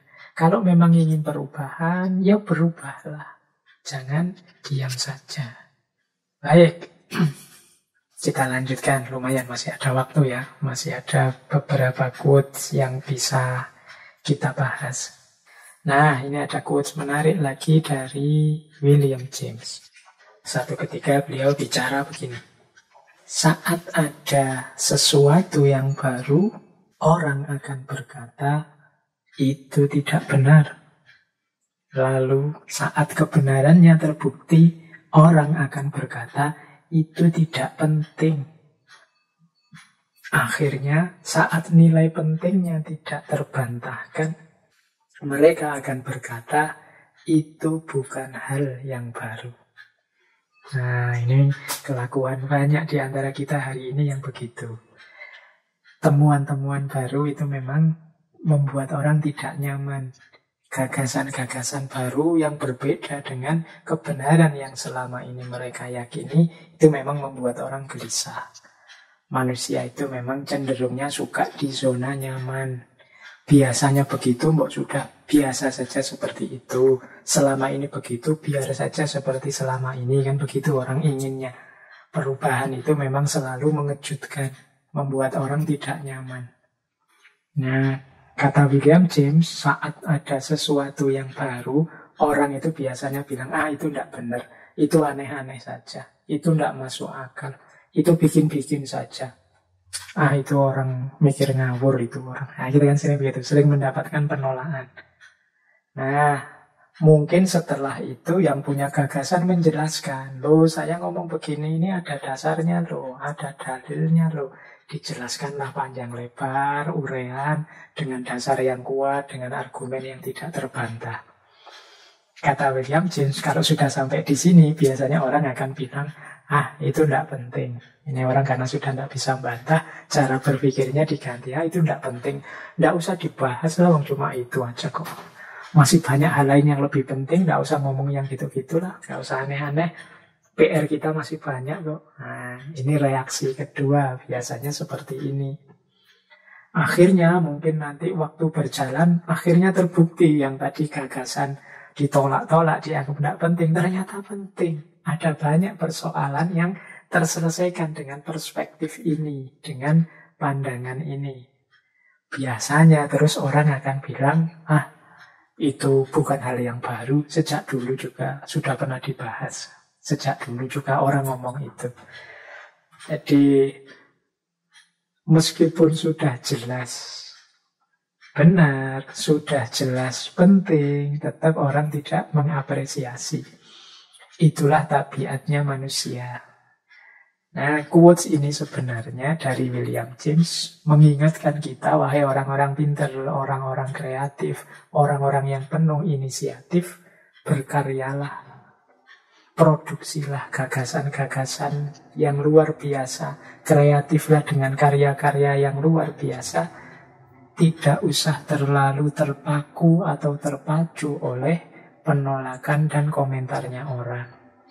Manusia itu yang memang cenderungnya begitu. Kalau ada hal yang baru, dia nolak dengan alasan itu tidak benar. Nanti kalau kebenarannya terbukti, dia tetap nolak dengan alasan itu tidak penting. Kalau nanti sudah terbukti penting, dia tetap nolak alasannya itu bukan hal yang baru. Nah, ini kan membuat gemes, membuat kita jadi pesimis, putus asa menghadapi orang hari ini itu. Maka jalannya apa ya sudah, tidak harus terlalu terpengaruh oleh komentarnya orang.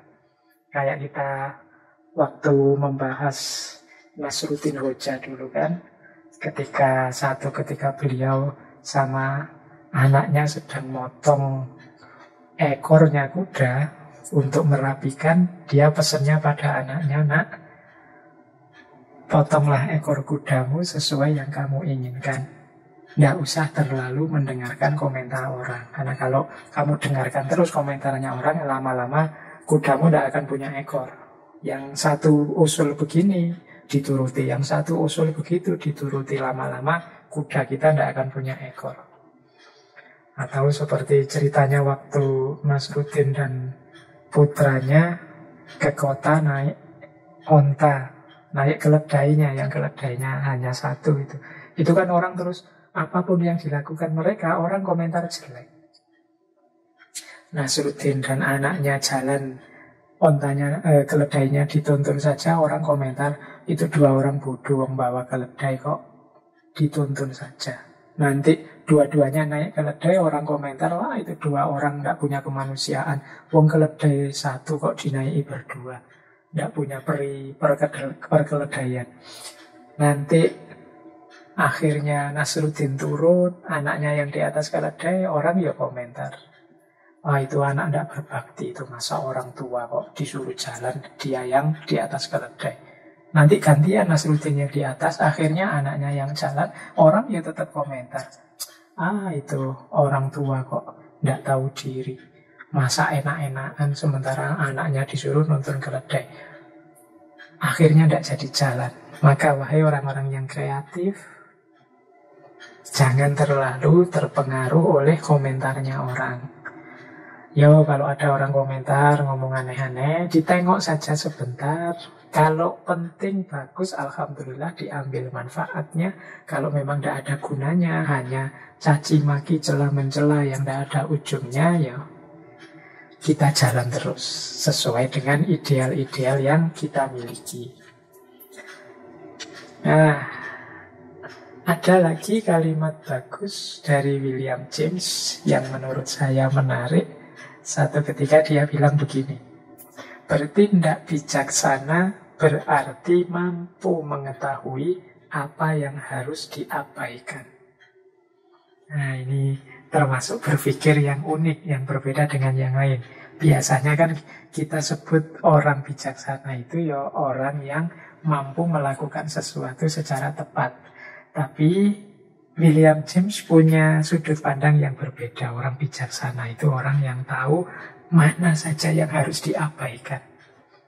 Ini mungkin kelanjutan tadi ya, orang komentar aneh-aneh, ngomong macam-macam. Mari kita bijaksana. Bijaksana berarti mari kita filter mana yang tidak penting, buang saja. Tidak usah terlalu dipedulikan. Justru itulah kebijaksanaan.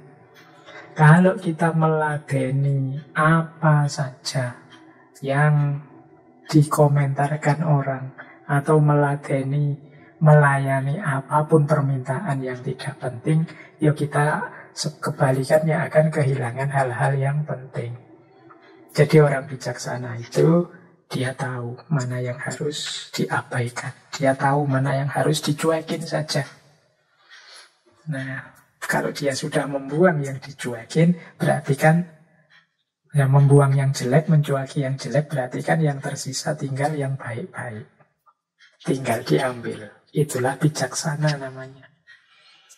Jadi ini penting bagi kita ya. Hari ini kan era distraksi, tidak hanya destruksi. Kita terdistraksi oleh banyak hal-hal lain di sekitar kita yang tidak penting. Maka skill penting yang hari ini harus kita miliki adalah skill untuk memfilter mana yang tidak penting dan mana yang penting. Yang tidak penting, ayo kita abaikan saja. Itulah namanya bijaksana. Jadi ini salah satu tips dari William James. Nah, yang terakhir, ini mungkin teman-teman sudah capek ya. Saya tambah satu lagi quote-quote. Ya meskipun tadi teori-teori utama tentang psikologi pragmatismenya kurang nyantol, ya paling tidak kita dapat quote-quote malam hari ini, dapat kalimat-kalimat indah yang bermanfaat. Kata William James begini satu ketika, untuk mengubah hidupmu, mulailah segera, lakukan dengan gembira, dan jangan ada pengecualian-pengecualian. Jadi syaratnya 3. Ayo teman-teman yang merasa hidupnya harus lebih baik lagi, yang merasa hidupnya harus di-upgrade lagi, yang merasa hidupnya harus meningkat. Kuncinya 3. Yang pertama, mulailah segera. Yang kedua, lakukan dengan gembira. Dan yang ketiga, jangan membuat pengecualian-pengecualian. Yang pertama, mulailah segera. Ini kalau dalam bahasa agama, saja'ah, berani memulai. Kita itu kalau hanya teori, mana baik, mana buruk, mana benar, mana salah, insya Allah sudah ngerti, sudah paham. Tinggal ayo dimulai. Kapan ideal-ideal yang teman-teman sudah tahu itu akan hidup kalau tidak kita mulai segera? Kapan kehidupan kita akan berubah jadi lebih baik kalau kita tidak memulai menjalankannya? Memulai menghidupkan kebaikan-kebaikan, kebenaran-kebenaran yang kita tahu. Jadi untuk mengubah hidup, rumus pertama adalah dimulai segera. Tidak usah nunggu, tidak usah terlalu banyak syarat. Kita itu sering menunda-nunda hal-hal baik karena kita sendiri membuat syarat terlalu panjang. Pak, saya nunggu nikah dulu ya Pak. Pak, saya nunggu kalau pekerjaan mapan ya Pak. Pak, saya nunggu kalau punya rumah. Pak, saya nunggu punya mobil. Saya nunggu, nanti ada mahasiswa yang saya nunggu IP saya mendekati 4 Pak, saya baru nulis skripsi. Oh Pak, saya nunggu, macam-macam orang. Jadi akhirnya apa? Hidupnya tidak berubah-berubah, wong syaratnya terlalu banyak. Jadi memang hidup itu kadang-kadang syarat dan ketentuan berlaku. Tapi jangan membuat syarat dan ketentuan terlalu banyak, nanti kalian tidak jalan-jalan. Ayo segera dimulai berjalan. Yang kedua, lakukan dengan gembira. Nah, kalau ini sudah banyak dijelaskan bagaimana kita bisa menikmati apa yang kita lakukan. Jangan jadikan perjuangan kita, upaya kita, usaha kita dalam hal apapun sebagai beban. lakukan dengan gembira. Apapun itu ya, tidak harus bahkan termasuk ibadah. Ayo lakukan sholat dengan gembira, puasa dengan gembira, belajar dengan gembira, dan lain sebagainya. Dengan gembira itu berarti kita bisa menikmati. Kalau hanya jadi beban, ya perjuangan kita akan sangat berat. Sholat jadi berat, belajar jadi berat, tahajud jadi berat. So, padahal energi yang dikeluarkan sama. Susahnya sama, capeknya sama. Kehilangan biaya mungkin, tenaga mungkin, waktu mungkin juga sama. Tapi kalau kita menjalankannya dengan gembira, itu pasti proses dan hasilnya akan berbeda. Prosesnya akan indah, hasilnya akan luar biasa. Lakukan dengan gembira. Dan yang ketiga, jangan ada pengecualian-pengecualian. Ini biasanya pengecualian-pengecualian ini terjadi di tengah-tengah proses. Kadang-kadang kita itu kalau sedang berjuang atau memperjuangkan sesuatu, awalnya semangat. Tapi begitu ada sedikit saja halangan atau rintangan, kita terus membuat pengecualian. Jadi misalnya saya harus selesai skripsi saya semester ini. Tiba-tiba pandemi meningkat lagi. Padahal nulis skripsi itu tidak ada hubungannya dengan pandemi, malah asik bisa di rumah sendirian. Tapi ini kita jadikan alasan untuk, masih pandemi, masih bisa lebih panjang, diundur lagi. Nanti kan ada dispensasi-dispensasi. Nah, ini pengecualian yang kita bikin sendiri.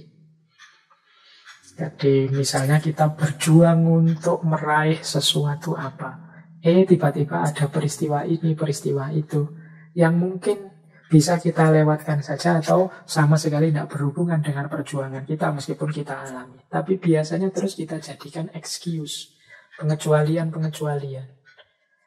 Jadi terus akhirnya perjuangannya kita pending, kita tunda. Karena kita nemu alasan. Kalau ditanya orang mengapa kok tidak sukses, mengapa kok tidak berhasil, mengapa kok tidak jalan. Karena kita sudah nemu alasan tadi. Sehingga kita membuat pengecualian-pengecualian.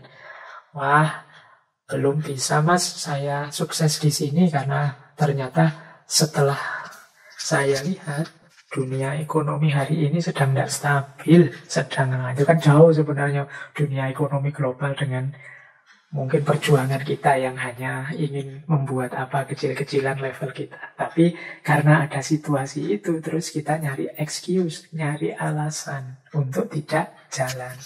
Dan yang semacam ini sering kita lakukan. Akhirnya terus kita gagal. Akhirnya kita tidak menjalankan sesuai yang sudah kita rencanakan. Orang yang selalu membuat excuse, membuat pengecualian, itu biasanya dia jalan di tempat, tidak berkembang. Itu pun dia tidak merasa bersalah karena punya alasan tadi, punya dalih. Maka kata William James, kalau memang ingin mengubah hidup, mulailah segera, lakukan dengan gembira dan jangan ada pengecualian-pengecualian. Baik teman-teman, saya kira sudah berpanjang lebar atau jangan-jangan sudah melebar kemana-mana apa yang kita sampaikan malam hari ini, yang utamanya memang tentang agama dari perspektif psikologi. Tapi mungkin banyak isu-isu dan hikmah-hikmah lain yang kita peroleh malam hari ini. Semoga sedikit-sedikit materi-materi malam hari ini bisa menambah wawasan, meningkatkan kualitas hidup dan kapasitas kita untuk memberi manfaat dan mewujudkan maslahat dalam hidup ini. Kurang lebihnya mohon maaf. Saya akhiri. Wallahul muwafiq, wallahu a'lam bissawab. Wassalamualaikum warahmatullahi wabarakatuh.